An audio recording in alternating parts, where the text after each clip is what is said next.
Okay, so welcome to today's session. We're running on Kettlebell 101 today. Most important part for this is that if you want to follow along, practice anything, you have some kind of selection of weights available for this. This session, so we've got 20, 16, and 12, just something we can practice various different moves with. The purpose for anyone who's new with kettlebell specifically, we're going to be covering some key principles of training, and I relate to hard style. That's my training. So I will be talking about hard style training and how that works. And I'm going to talk a little bit how that can structure together, because I think I see some confusion people about what they should be doing, how they should be doing it, what kind of exercise should be done first, or what should be like the least prioritized and most prioritized thing, and why are we using them. So there's a few 101s to deal with here. Kettlebells are extremely handy for many reasons. It lasts for a lifetime. It's transportable. You can do many things with it, and it hits that midway point on the speed strength curve as well, where you are going to be developing strength, power. You can work with speed, depending on what you have. They've been a great love of mine for a while, especially after I took over a lot of injuries from years mounted up from various things, including things like CrossFit and Olympic lifting, lacrosse, rugby. A load of stuff really ate up, and I had shoulder surgery as well. So I've had a lot of injuries occurring over time. I got to the point where I was very burnt out, and I used them as a tool. And I was taught by a very great coach, and he just showed me there was a lot of potential to be made for this. Okay, so how much you can unlock. And I see it as I enjoyed that because it was simplicity. It was be focused, simple, and get this stuff right, because then everything else can build up from it. So this is why, to me, you're going to have a very minimalist advantage with this, which is why the kettlebell is so handy and why I want to get good at it. So think of it as like the minimalist athlete. Like, what can you do in the right space with the smallest amount of equipment? It's not about forgetting other stuff, but it's like, right, how can we prioritize the right thing? Because we can still use obviously body weight. We've still got bands. We can use a pull-up bar if we've got it. We can make adjustments. And there are certain qualities we're trying to train all the time. We want, for an athlete, it's elasticity, okay? Elasticity of muscles. It's how do we have deep tendon strength to do deep movements, take on big loads. It's not always about muscle. It's not about strength all the time, like how much force we can produce. Okay, so we're looking at coordination. We're looking at rhythm. We're looking at movement. And we're going to build out from a position that will allow that inner athlete to connect, to go out and go through all these things again. If you're going around doing basketball, if you're going to go climbing, if you're going to go running, whatever you're going to do, we want to be able to do that. But we want to make sure that everything's in place first. So this is why we start from the beginning, and we look at some fundamental strict movements, because that shows good control and understanding of the pattern. Then we can advance it. I hope that makes sense to everyone so far. If you've ever got any questions, please send them over if you're watching this in the future. Okay, feel free to add questions on this. But no, that makes sense. So what we're going to do is cover some base movements and talk about which best ones to prioritize and why. Cover a little bit key technique. And I had a question in advance as well, which I will answer, about rotational training and why that's good, bad, how you do it, what's the purpose, how much do we care, whatever, those kind of questions. Because I've got loads to talk about there and how that advances. So we're going to look at how we can specifically work with kettlebells today. Okay, I'm not going to go into full my personal training philosophy that I encompass, but I will specifically be talking with kettlebells only. Okay, so to put this in isolation, we're going to start thinking about key movements. You probably already know the swing, you know the press, squat, snatch, get up. Yeah, clean, press, squat, snatch. Yeah, those probably going to be your core ones. These come from the Strong First curriculum as well. So the best school of strength, the best in certification for kettlebells. I would say to anyone who's looking to really deep dive, that should be a first resource. Okay, you can there's a very high standard on there. Courses are difficult when you go and do the certification weekend. I've done it myself. I've done the level 2. I've taught at them. They're a phenomenal experience. You learn a lot. Really, really worth doing. So that's Strong First. And their standards are good, and this is why I'm using a bit of a gold standard for getting your work correct. Because if you get these, they'll work for anything. So the swing, that is a hinge based on what we call a hip hinge movement. Okay, this is going to really shore up the posterior chain. So we're looking at glutes, we're in an athletic position. You've seen it before where we explode through. Okay, this is very reasonably athletic in itself. So this is a good baseline. So that's our hip hinge, hip dominant movement. We've got the squat, whether it's a goblet or two-handed. Okay, full body squat, weighted. A lot of control. You've got the kettlebell. Okay. Clean movement from the floor. It's explosive up to here. You might have seen a barbell clean, very similar thing, where you pull up and get under here, but using kettlebells. Okay. Then we've got the press, super heavy, just strict press. Clean the bell, being able to simply press, raw strength, up, overhead, lock out, pull down. Okay. Get up, that's a very different one. We may have seen Tosh get up. If you haven't, I can briefly show you an example later.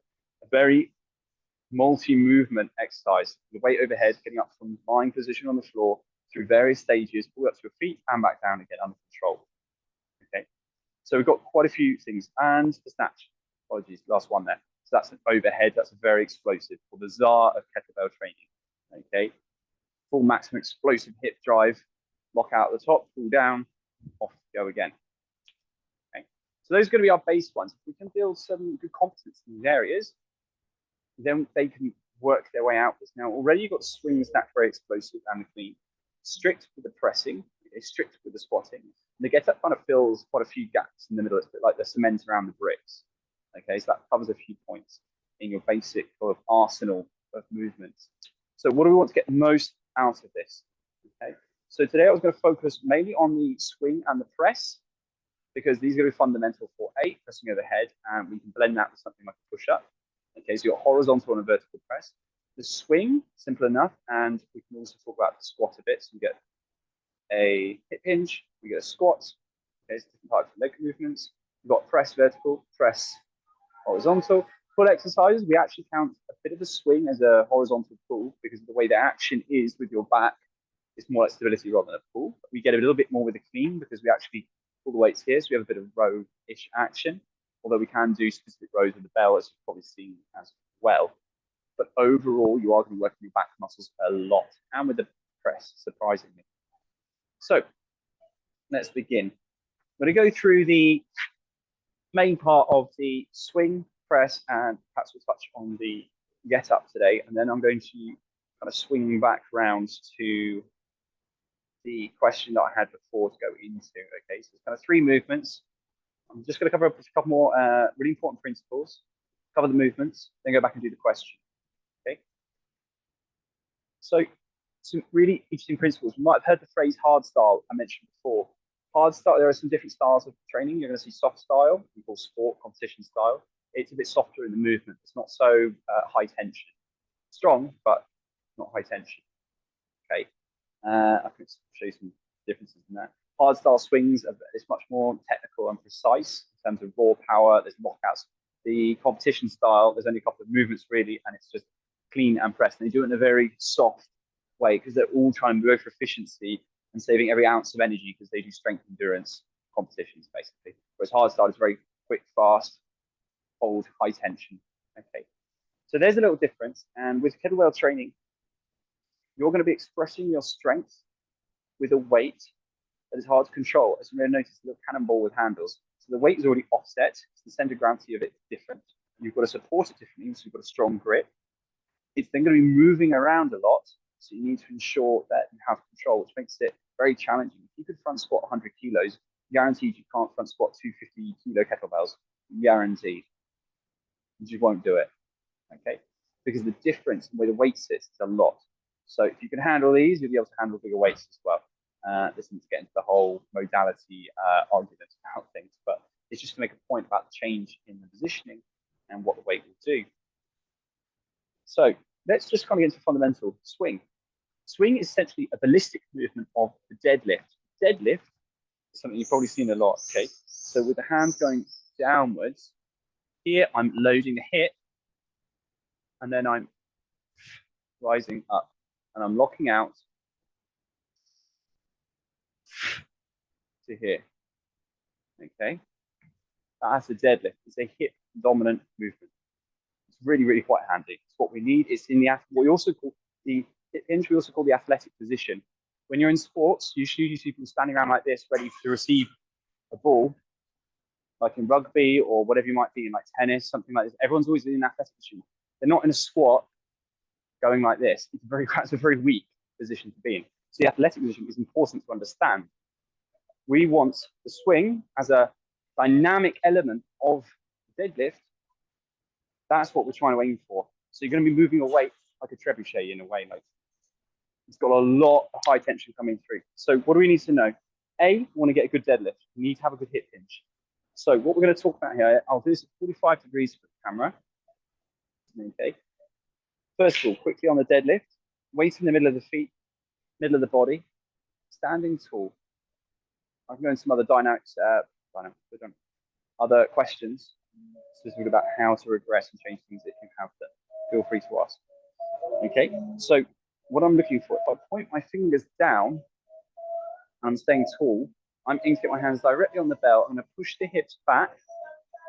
All right, and I'm thinking I've got like a laser pointing at the coccyx bone. And I'm trying to get the butt back, and you'll notice how my knees, I let them sit naturally, but I'm trying to get the hips to be the ones where they're making the movement. Okay, so I'm going to pull into this position. Now I'm in a hip dominant position where tension's there and I'm ready to explode.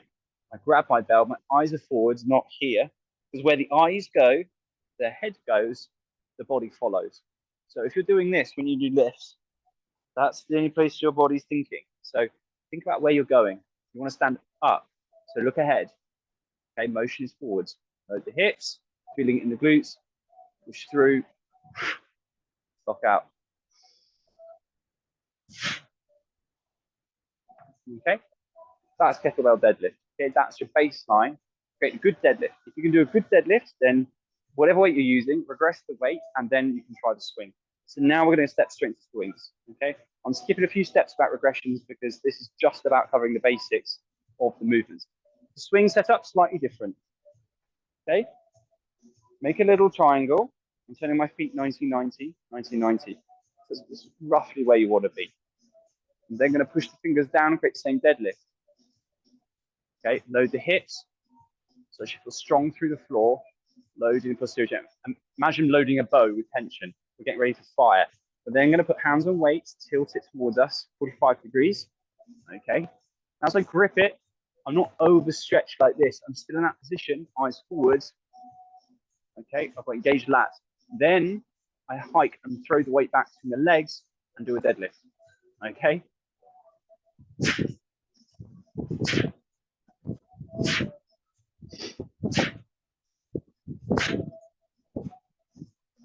And I place the bell.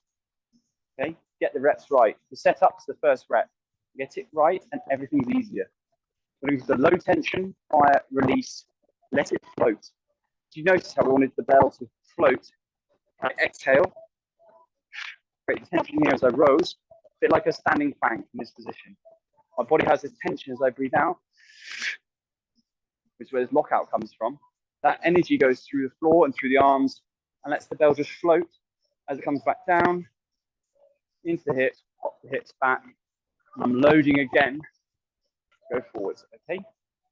If you feel a lot, now it's a bit hard because it's in back diagnosing your working on industry right now, but if you do get any back pain, regress back to your deadlift, practice a strong deadlift. It could be positioning and not being able to load the glutes, which could be knowing about abdominal strength and your transverse abdominal. So I would practice how to properly do a plank, okay, and how you can create better positioning here, and then how to transfer that into a deadlift, and then work your way back up and practice or regress the weight. Okay, so regress the weight, work on pelvis and rib cage positioning. So even here, you'll feel pain if you're leaning back here because there's a complete disconnection. All the pressure's in the back. Imagine a piece of tape between the pelvis here and the rib cage. Don't let it snap. Okay, so imagine you're going to be someone punching you as you swing. Okay, and you'll notice you get much more strength here to resist. So there's just a couple of key elements. Safety first. Okay. So that's going to be our kettlebell swing. Okay. Now, swing weight selection standard. Okay. What do we want to be aiming for? To be in the right category of speed strength, and this is a sort of technical thing from training. Lovely graph. Okay, well, I guess the camera will be the opposite way around for you guys. Okay, looking at speed and strength on different axes here. Okay. So we work on different velocities of what we're doing. So we can work on pure speed, so that's sprinting, for example. It's not about any resistance, it's just you going full speed. On the opposite end would be your 1 rep max deadlift. Super slow, super heavy. Okay, and then we've got speed, strength, strength, explosive strength, speed, strength, speed. Okay, so we're going to go through this in different sports, kind of have requirements. And what you'll notice with this is we speed strength because we are a percentage of our body weight being moved. Typically, this will be between 25 and 30% of your body weight target. So I'm about 80, just over 80, so a 24 makes a lot of sense. It's 20 for practice, but a 24 makes a lot of sense, okay, to be aiming for. If you weren't very well trained, then I would suggest knock down by 5%, go to 20%, so a 20 would be a good swing weight to get working on. If you are untrained, unexperienced, not too strong and unconfident, then I would just knock back down again and go to a 16, get your deadlift right on there, back to the swing, and you probably find yourself quite quickly catching up into a 16 or 20 as your coordination, your strength improves over a week or two. You'll be like, right, okay, I need something heavier. Okay, so aim for that 25% of your body weight should be a weight for swinging as a standard for yourself. That's what we're going to work up to. Reps and sets, you should be able to do 10 reps per minute for 10 minutes without any change in your technique and your power. That would be a great standard to set. If you want to make that harder, condense it 5 minutes. Once every 30 seconds, 10 repetitions. If you can do that, then that will be a perfectly high standard to be hitting. From there, you could then say, okay, now I'm going to increase the weight. Of course, you could also always do a lower weight option as well. You can always do a lower weight option as well, which is perfectly fine. And this would be probably more around the 3 to 5 rep range. Focus on power and then change it. Okay, so that's kind of your swing standards you want to aim for yourself. Build yourself up to that 10 by 10 in 10 minutes. See if you can condense it down slowly and work towards the 105-minute test. Okay, so moving on to the press. The press is a great thing. I love it. Press is a phenomenal exercise. So simple yet ridiculously challenging in a fun way. Again, we need to press a weight above us. Force goes up, force has to go down. So we're trying to have enough strength to hold, grip, control, spread tension, and be able to recruit enough to drive the weight up, lock out, throw it back into the body without putting the pressure all into the back or in the wrong place. So a lot of this is about following the feeling. It's about where can you push energy, where can you divert tension to hold it. This is the art in this sort of kettlebell science of training. Okay, so to do the press, if you don't know how to clean, you can use 2 hands, just do a cheat clean from a dead. So I'm going to put it into my left arm for this. So I'm putting my left hand first, then I'm just going to pull up to here from a hip hinge position. That's why we do the deadlifting first. Okay, then for our press, it's in a rack position. Rack position is important. Why? Rack position, this is the beginning and the end of a lot of movements. So you want to understand what this is and why it's important. This is the supporting base of the movements. The weight's now here. It needs to be close to the body, not doing this, not doing this thing I've seen some people do because they basically can't handle the weights. They rest it on their own body, which makes a very weak position. This is if you press from here, you snap your rotator cuff in a second. I'm going to put it back down. You're keeping it close to the body. Make yourself a rock. Imagine someone pushing down above you. You want to be tight to resist. Push through the legs. In here, you create intra-abdominal pressure. And then lock out. Down.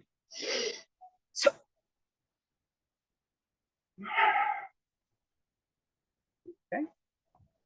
You notice I put my hand here. Do it here, shadow. We can do it here, whichever one feels most comfortable. I prefer here. I'm squeezing the whole body because I want everything down here to be strong. And we use the principle called muscle irradiation. When you squeeze here, the opposite side will also have more tension to help drive the weight upwards. Okay, I'm following a slight J curve that goes up to here and locks out. If you imagine someone winning on the podium, first place, they're like, yeah, I'm winning up here. They're not all the way out here. They're usually up here. Okay, that's kind of where we're trying to aim for. We're not trying to be too far forwards because you're going to feel the pain here. You might want to use a mirror because you don't want it too far back and overstretch the shoulder. Okay, so make sure you've just got a good lock out at the top. We want to feel, good sign, you want to feel your upper back and your shoulder blade as you make that press. Okay, that's a good indication you're making the press, which is counterintuitive for some people because they think you press here, but you don't. You use a lot of the lats and the shoulders. This is why we still work a lot of the back kettlebells because you have to create that movement to allow the press to go up. Okay. Press is a grind movement. It's not a ballistic. It's slow, it's heavy, there's a lot of tension. So we don't try to go for crazy levels in the beginning. It takes a bit of time. There's a really good saying about pressing. If you want to press a lot, you've got to press a lot. Okay? So if you want to get a pressing, you're going to have to press a lot. And that doesn't mean lots of weight to start with. It means getting the numbers through. Practice, practice, practice. Okay? Not overloading and hurting, but just practicing. Okay? In terms of body weight percentage, I wouldn't say jump in at 25% of your body weight press. If you've never done it, I said 25% of your body weight, like swing and press it. Doubt you could. You're probably going to be a lot lower to start with. Okay. A military press with a bar, some people might be able to do 50% of their body weight as a starter, maybe less even. So that's looking at 30, maybe 20s, half of that for one arm. Maybe you're looking at 10%. Maybe you're looking at 15 as a starting point. So it really depends who you are. There are a bit of questions around how experienced you are, injuries, current strength levels, all these kind of things. And you know, if they're weighing 82 and being experienced, 24 for me isn't a problem. I guess 25% of my body weight. Aim to get 5, 5, 5. So 5 reps each side for 5 series. If you can do that with a certain weight, I think that's pretty good. Okay, so you've got a strong stand with that weight. Then you'll start considering playing with some heavy weights, playing with ladders, 1, 2, 3 for the series, 1, 2, 3 with a higher weight. Practice that way and slowly build up. And then you can build up there are some other standards, such as doing a 10-minute block, okay, doing a 10-minute fence block. And with that, you can load in with each minute, trying to get different reps on each side. So if you do 3 each side for 10 minutes, you can have 30 in total, for example. There are loads of fun ways you can play with it. You can check this out if you're checking out in the app. You can check out the dense training method, and this is how we would work it for pressing. Okay, really effective way. There are a few things we can layer in with the press. If you want to improve it through breathing and movement, here are some good little things to do. So try the other arm here. So when I'm in this position, okay, not only am I always trying to stay locked in with a straight wrist, and I'm not, overstretched with this. Keep it neutral. I'm thinking elbows touch the walls either side. Okay, I'm going to hold here. Strength is in. As I inhale, I'm create a balloon inside my torso and all my body, and then I'm going to squeeze, push, lock out. I don't want to use all the air because I need to keep tension all the time. Okay, this is the tension technique to keep the strength going. Now, another thing you can do is start to add some motion in terms of hip shifting. So you're maintaining tension, but hip shifting. So if I press, I can actually pull here, get it under. Slightly like a cheat wave. If you're going to go for endurance, this is just like a bit of a fun technique. Okay, so you're still not creating any push or a jump. If you get to the end of your reps and you want to squeeze some more in, instead of trying to push and start running your reps, just gentle hip shift can allow a bit of space in your pressing. Okay, so this will cover our press. Going into the get up for today, I'm only going to cover some quick elements of this because I do love this movement. And I think it's really worth talking about. Okay, the get up is a fantastic movement. You're going to work from floor to standing and back down. Some people kind of butcher this movement and don't quite understand the point because people love to go to the first argument. Yeah, but it doesn't build muscle. It's like, right, well, that's not the point of the movement anyway. So what's the argument? It's not about building muscle.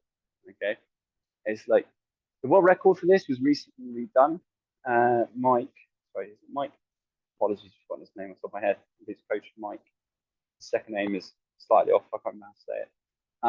He used a barbell to do it, and I think he did it with 130 kilos. Okay, 130 kilos with a barbell. That's on each side, balancing, doing the get up from the floor to standing back down. It's an incredible feat of control, movement of energy. You're moving under the weight. You are moving around the weight. It's the principle of it. You are moving around the weight and controlling it and transferring force through the floor. Now, some people will say this is like your go-to mobility thing. And yes and no. It's mobility because it will work with rotation. and will force you to use good positioning, which is important. But I don't think it will be your, there's no golden exercise to fix everything. Okay, so one thing I'm going to show here, okay, just from the get up. So I'm just putting weight there to avoid from hitting the wall there. Okay, I'm trying to get to standing from here. I'm trying to get my arm and my leg at 45 degrees. I'm trying to create a structure that allows me to stay under the weight and transfer the weight to the floor. So I need to initiate the movement from my pelvis, because that's where force begins with movement, so it can go upwards. Okay, I'm not trying to press, because nothing will happen. Nothing will happen. Okay, I keep my eyes on the prize where I'm going. Okay, I'm going to roll onto this arm. I'm going to roll away and look in the direction. So I'm going to look towards the camera here. I'm going to push through the hip, transfer the force, and roll onto the forearm. Okay, so now I'm onto that elbow. Now, notice something here. I'm not doing this. I'm not crushing the shoulder in and I'm all weak and resting on my joints and tendons. I am pushing, doing an anti-shrug. This is why they talk about mobility here. I'm trying to align everything. I'm trying my best to spend some time keeping this in a good position. Then I'm going to use my hand in place, rotate through the hand, press to open the shoulder joint. Again, so I'm not like this. I'm actually trying to get the shoulder back and open. And then I'm going to bend the leg. Okay, so now I'm in a position to get the hips under. So I'm now in a windmill position. And this is where I hip hinge. Okay, I pull it in, drag the hand, push through the hips. So I get into this position with two options. Either change the lower leg or move the front leg into position for the get up. And then from here, I do it all in reverse and to the floor. Okay, that is the get up. And like I said today, I'm not going into heavy details about it because there's a lot to go through, and usually people have particular questions on it. So if you do have them, ask, and I could do a separate video about the get up. I believe there are some available. Okay, because we can always let this up. I'm practicing it now for well over 6 years. The get up is a favorite movement of mine. It's fantastic, but there are always more layers teaching you something. There's always something you can play with it. You can do it with the weight inverted. You can do a press at different stages. You can do pauses. You can do them kind of quickly. Not that you should be unsafe with the weight. You can do heavy. You can do light. You can do them, get to the top, do a snatch, change hands, if you know how to do that, advanced move, then do the get up on the way down. You can create actually a complex with it, okay, for training. There are actually loads of fun things you can do with it, but you need to understand how the movement works. It's not meant to be rushed, because all these movements require, again, the control through the core, how you place yourself. We're looking like rotation of the spine. So you've actually got a hip hinge, you've got rotation through the thoracic spine, shoulder health. Okay, so this is why we talk about how great a movement it is. And it is a very good one. It's one of those ones that I think I use the description like concrete. It fills the gaps around the bricks. Okay, so it's a really powerful exercise. One of my big 3 or one, again, what I call gap filler exercises. Get up, carries, and crawling. Fantastic trio. Which if you learn to, when you actually understand them as well, you realize why they work so well. Anyway, conversation for another day. Okay, so those are the 3 basics to run through. With a get up standard, I would aim to do 1 per minute, 10 minutes with a weight to comfortably do it. Roughly 30, depending on your experience, 30 to 40 seconds for 1 rep. Okay, that'd just be a baseline if you're just be practicing and you want to get to a standard.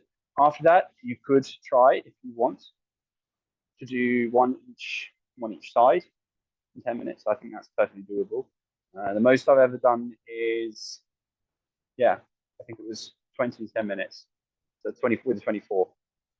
So that's literally never stopped moving. So that's a lot to do. It's a lot to handle. It's not that it's built, that movement is not designed for it, but this will give you mobility and strength in all directions. So if you learn how to do it, learn how to squeeze the weight, create that tension, know how to breathe at the right points, you're going to start feeling this movement. This movement is a lot about feeling control. But when you have it, you notice the difference. That is key.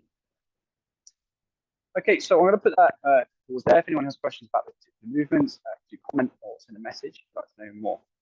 going forwards now into one of the questions that I had, rotational training. Okay, this is going to open a bit of a big web. The question was basically, what are my thoughts on rotational training? Is it useful? Essentially, what should you do for rotational training? Okay.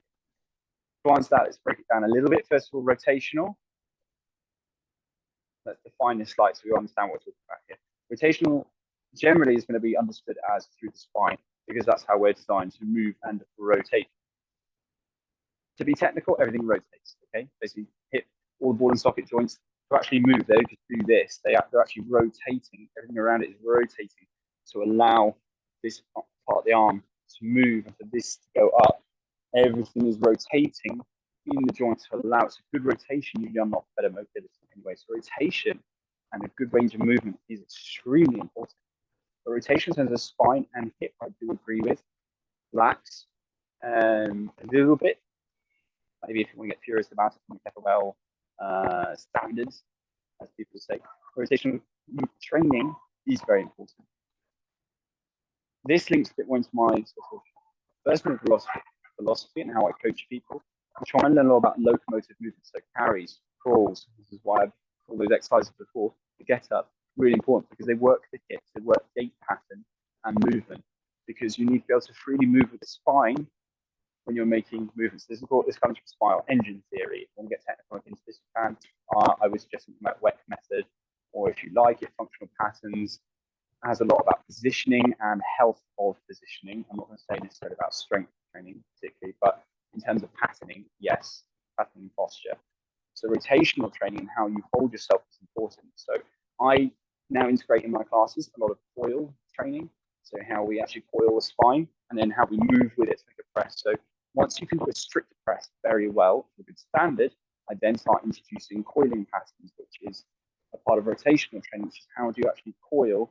And you might have seen this on the social medias, all about the landmine press, for example. You see people bending and then they jump and they go press like this. They are opening the spine laterally like this, because the spine is not the stiff, rigid thing that you're never meant to move, that you got scared of as a boogeyman by your parents.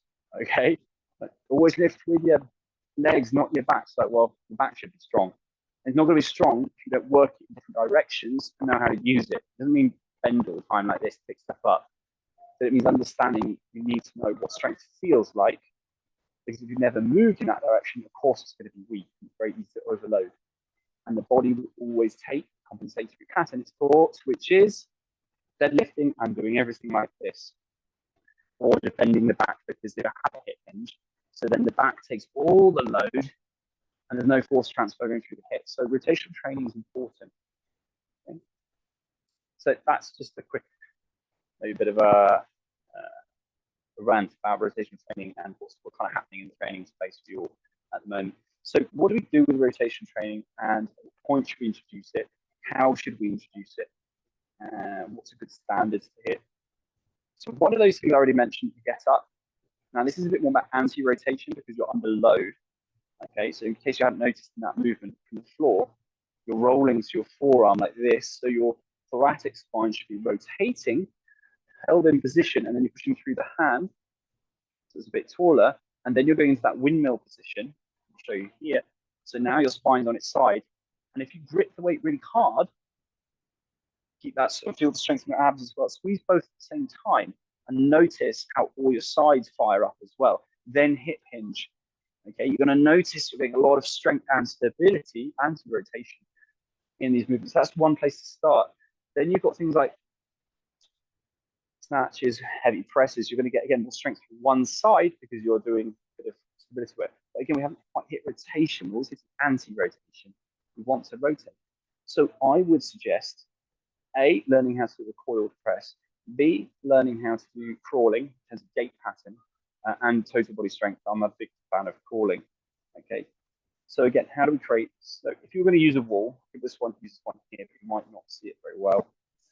If I put my arm up against here, and this leg is forwards, and then I try and stretch, get my rib cage in there, and then I try and get my hip touching, and I'm trying to create a big space between my hand, the arm, rib cage, hips. Open this up, I have a big stretch. My rib cage is coming almost down towards my hip. I'm now in this position where I've got this curve here. Because when you throw things, this rotation happens. There's always a shortening and a length. Motion comes through rotation, expansion, compression, short, long. It doesn't come from being as tense as possible, just kind of squeezing. That's also another thing. You know, that's strength as a quality of strength.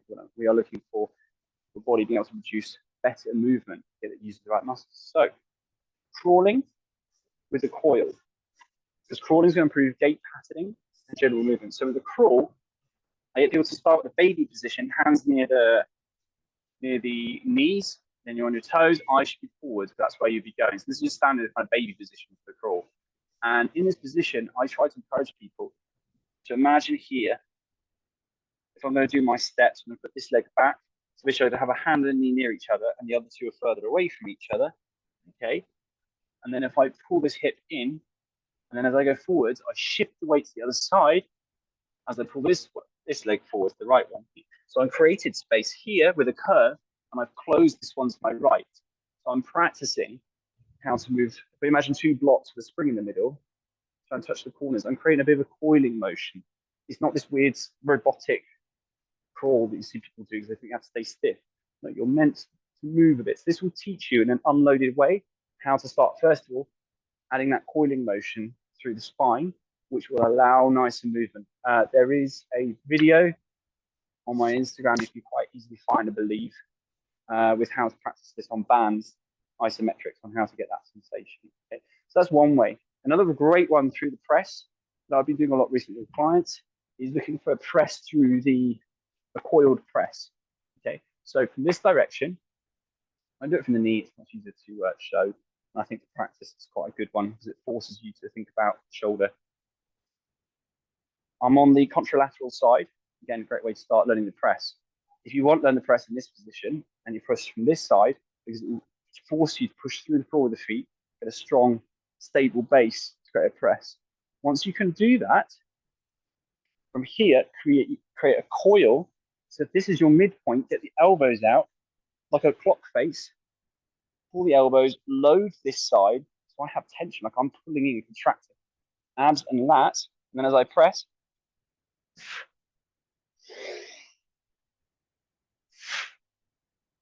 okay.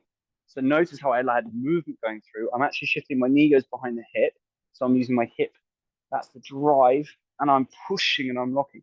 So rotational training, which starts to add spinal coiling, super important. I've got some other ones that I really enjoy. There are a couple that I would try. I've done a few times. This is, I would say, use this one with a lightweight and go slowly to begin with.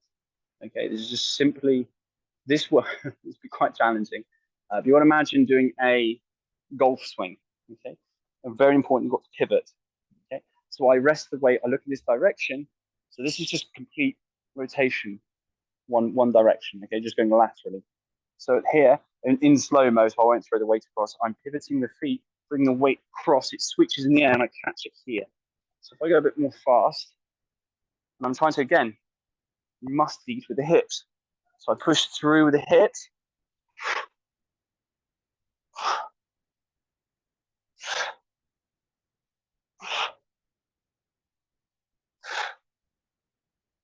You don't need a lot of weight. You need to take time and practice. That's another rotational way. There is the Atlas. Some people call it different things. The Atlas swing. So where some people literally just swing side to side. So you see rotational swings, rotational cleans. I'm a big fan of. So rotational cleans, start with the weight in between the foot. Hinge like a normal clean. And then you're going to bring this up to here, and you can add rotation at the top. So it's the hinge must do the work first. You're not pulling, you're driving from the hips, and then you're finishing with the arms. So it's an 80-20 split. Okay. So if I'm going to do this, okay, I'm going to go pull, rotate.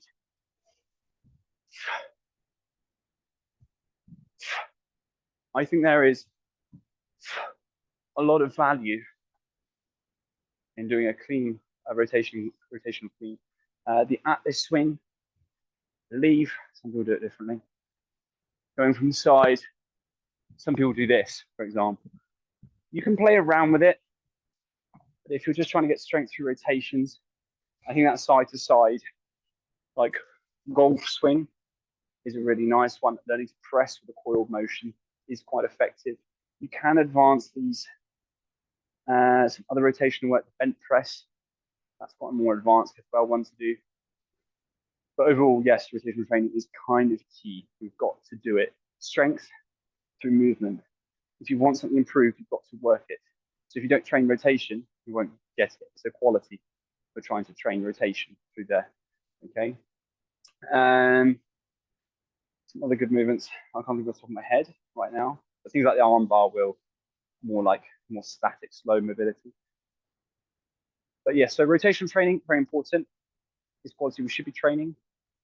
It is the key to unlocking some really great movements. So again, we're talking about spinal flow, spinal mobility. So rope flow is actually another really good, easy way to learn how to do spinal movement. Okay, it's something I've practiced in the past. I'm not a master of it, but I know a lot of people are very good at it, like very credible at it. That unlocks sort of spinal movement. But that, in combination with a rotational athletic training, with a coil, with that press from that kneeling position, is going to unlock a lot of different movement. It's going to feel better.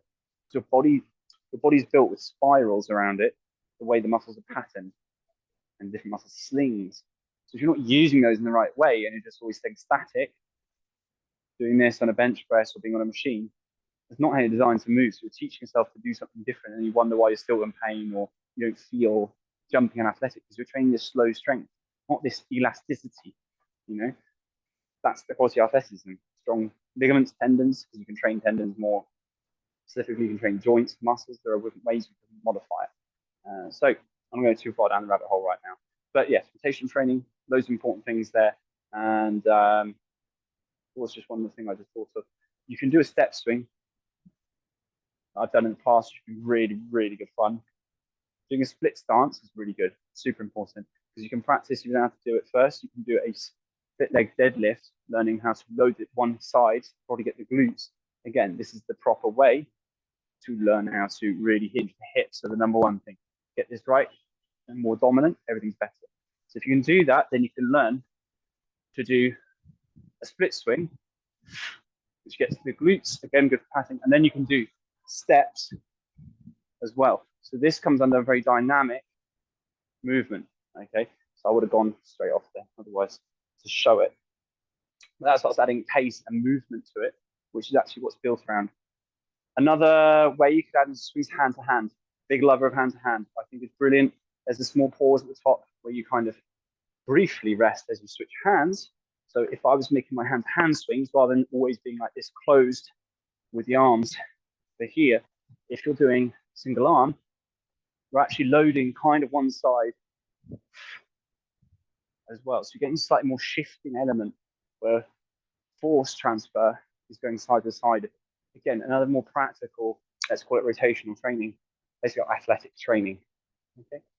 I will close that topic off there, but if any more deeper questions, specific questions, I can get onto that. But those are a few examples you can start having play with.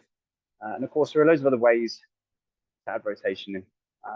Through your mobility work at the beginning, to just lying on the floor, learning how to do one hand to one foot touching behind you, like learning how to open the body in a more naturally designed way, the way we can reach behind us like this. It's important. Okay. If you've got any other questions, please send them over. Otherwise, that will be the end of today. I want to thank you very much for your time. And yeah, we'll see you on the next call. Thank you very much.